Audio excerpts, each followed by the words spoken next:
Hi, I'm Jackie, and I'm going to debrief you on chapters 5 through 8 of Dr. Sean Humphrey's AI and Healthcare Organizations book, linked in the description below. Do you ever wish you had a super smart helper who can help you fix your computer in the middle of the night, figure out confusing insurance codes, draft a contract, or whip up a big market report? Well, chapters 5 through 8 will show you how AI can make that an everyday thing. Chapter 5 is AI is an IT help desk. I'm going to go ahead and switch over to my main screen because I did use this a lot. And one thing is AI is always there. You can ask anytime that you need to.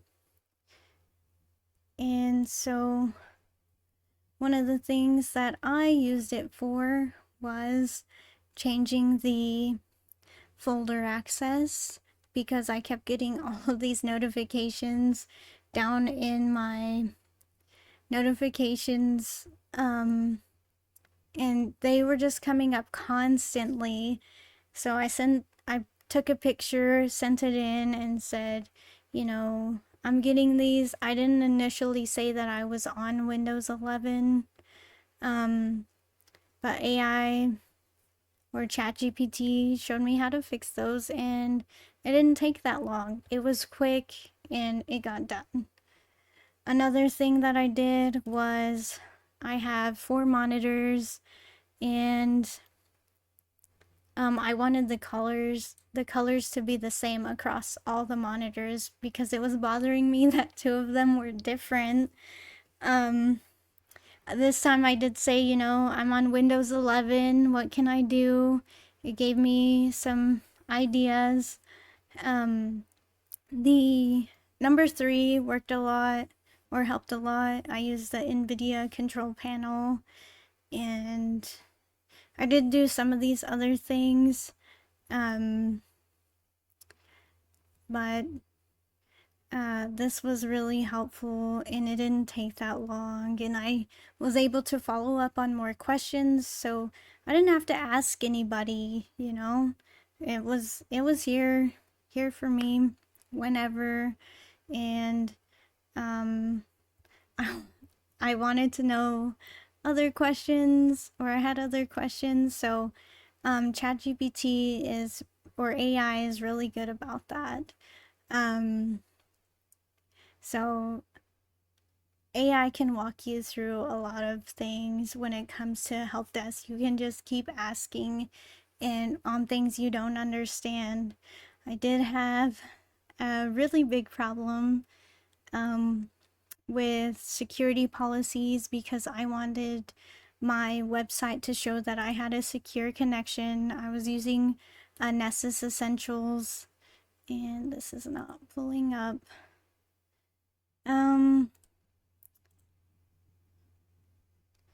Come on. Okay.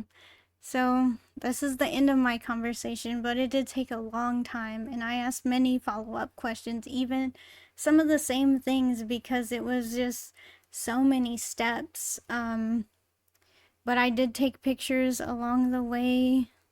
Let me get to a point where it'll let me scroll up. It was a while. Let me see. Okay, so this was just, there are points where I have pictures on my right side or on the right side where I was putting in pictures that I was taking. But it was just a while. And this was great. I found out a lot about security certificates and fixing those. But I did say, it's Windows 11 because you want to be specific and you want to try and help AI help you quickly so you're not spending as much time doing these things. In the end, it turned out that I was using my browser, Firefox, wanted the certificate to be imported in there. And so I didn't know that. And it took a long time. I did not tell ChatGPT that I was using Firefox, and that's what the issue was. Had I done that sooner, I might have got it done faster. So, ChatGPT is very helpful when it comes to using it as an IT help desk. Just be specific and try to help it help you.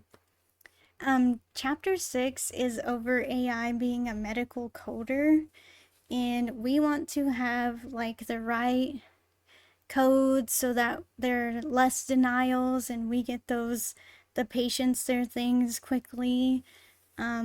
But AI, cloud-based AI, is not HIPAA compliant or GDPR compliant, so we don't want to use real patient info. We want to use made up cases so that we are doing things correctly.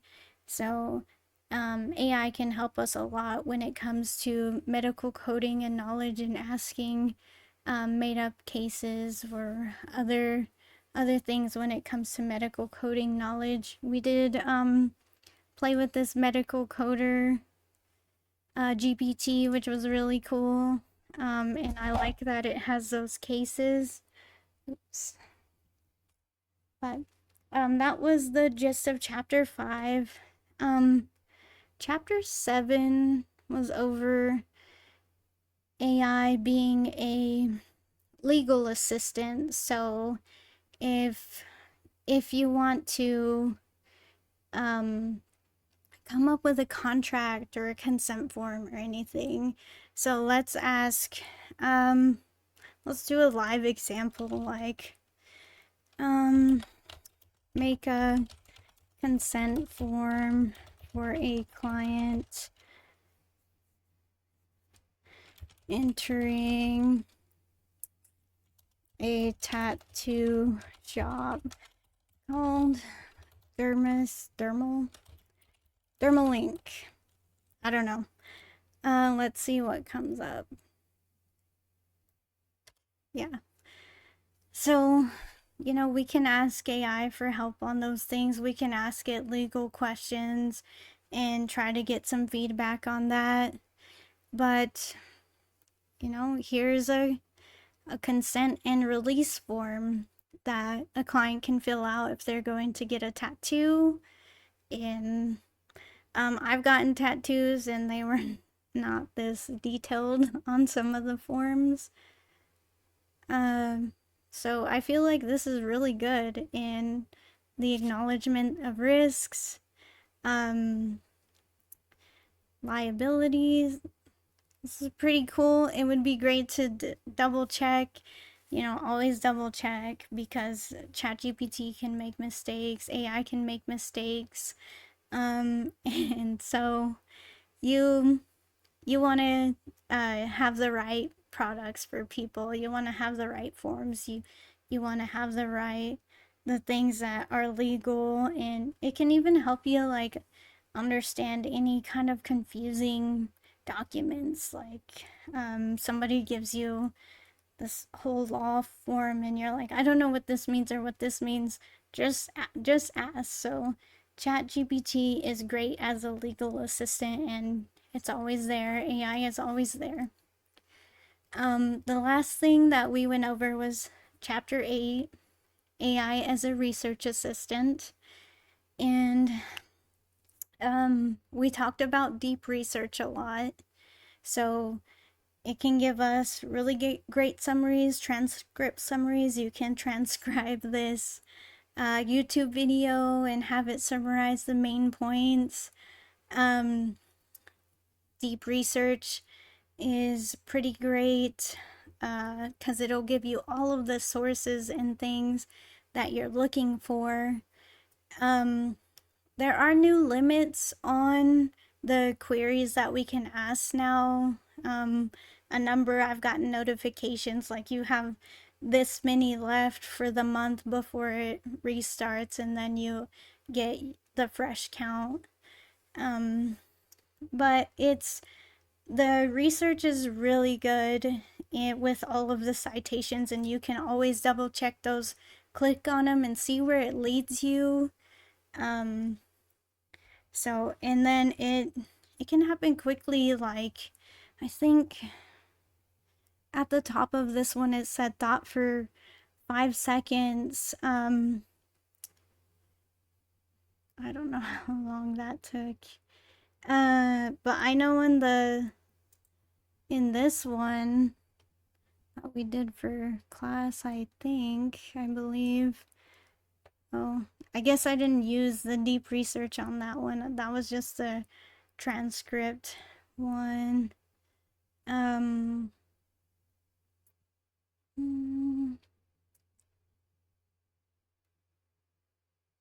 where is... I keep losing one of my... I ask ChatGPT a lot of questions, and so I lose some of the things that I ask it. But sometimes it'll take a while, sometimes it'll be really quick. I know on this one, the create a PowerPoint from images, I put all of the images that I wanted in there to be the PowerPoint, and then I asked if it could extract the text and put it in the notes. That way I could search the PowerPoint so everything was there, and that worked out really good. I'm not going to show what it is because it's not for this class. But deep research is good. We can try one as long as it doesn't take too long. But so you can try to find grants, look for grants, past winners. You can summarize academic debates. You can do a travel risk reward planner. So, do I want to go here? Do I not want to go here? What are the kind of like the pros and cons of going to this place versus this place? You can try to find the best microphone or camera for recording in your home studio, and that way you get the best products you can find. And it'll look through places all over the internet like Reddit or Google, and in that way you get it the first time and you don't get something that you're like, I want to send this back, this is trash.